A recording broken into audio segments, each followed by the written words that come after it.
السلام علیکم ورحمۃ اللہ وبرکاتہ. I am Rakiba and welcome to my YouTube channel Rakiba Islamic Talks. Today we will listen to an important hadith from Sahih Bukhari.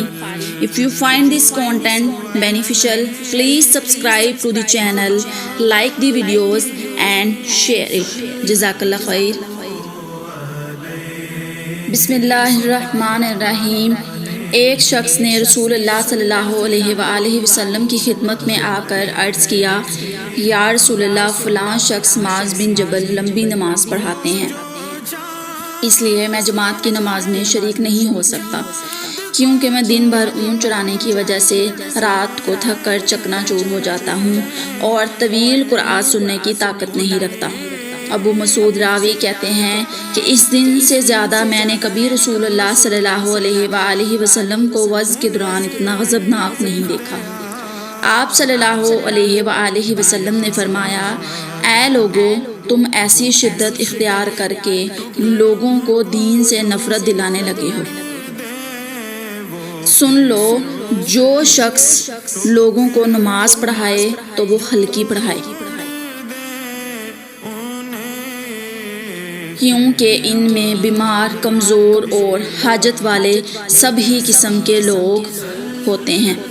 ایک شخص عمیر یا بلال نے رسول اللہ صلی اللہ علیہ وآلہ وسلم سے پڑی ہوئی چیز کے بارے میں دریافت کیا. آپ صلی اللہ علیہ وآلہ وسلم نے فرمایا، اس کی بندھن پہچان لے، یا فرمایا اس کا برتن اور تھیلی پہچان لے. پھر 1 سال تک اس کی شناخت کا اعلان کرو. پھر اس کا مالک نہ ملے تو اس سے فائدہ اٹھاؤ، اور اگر اس کا مالک آ جائے تو اسے سونپ دو. اس نے پوچھا کہ اچھا، گم شدہ اونٹ کے بارے میں کیا حکم ہے؟ آپ صلی اللہ علیہ وآلہ وسلم کو اس قدر غصہ آ گیا کہ رخسار مبارک سرخ ہو گئے. یا راوی نے یہ کہا کہ آپ صلی اللہ علیہ وآلہ وسلم کا چہرہ سرخ ہو گیا. یہ سن کر آپ صلی اللہ علیہ وآلہ وسلم نے فرمایا، تجھے اونٹ سے کیا واسطہ؟ اس کے ساتھ خود اس کی مشق ہے اور اس کے پاؤں کے سم ہیں. وہ خود پانی پر پہنچے گا اور خود پی لے گا اور خود درخت پر چڑھے گا، لہٰذا اسے چھوڑ دو یہاں تک کہ اس کا مالک مل جائے.